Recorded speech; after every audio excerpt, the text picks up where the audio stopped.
खबर शामिल करते हैं जड़ावाला से।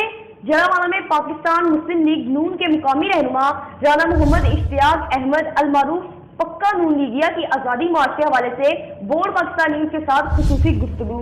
आइए चलते हैं रिजवान आजिज के पास। जी रिजवान। देखिए जी, मेरे पास ना कोई पार्टी का होता है और ना मैं किसी सोशल मीडिया टीम का हिस्सा हूँ।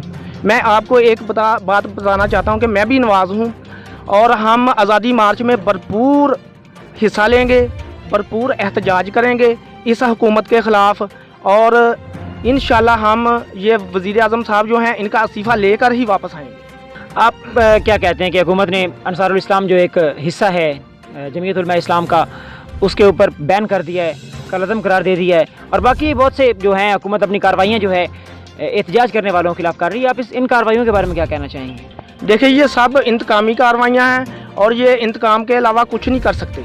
इनके पास कोई इनके बस की बात ही नहीं है। जी नाज़रीन, जैसा आपने जाना, हम अभी और लोगों से भी जानने की कोशिश करेंगे और आपके सामने व्यूज़ जो हैं मुख्तलिफ लोगों के रखेंगे कि वो इस धरने को, इस एहतजाजी मार्च को किस नज़रिए से देखते हैं। जी।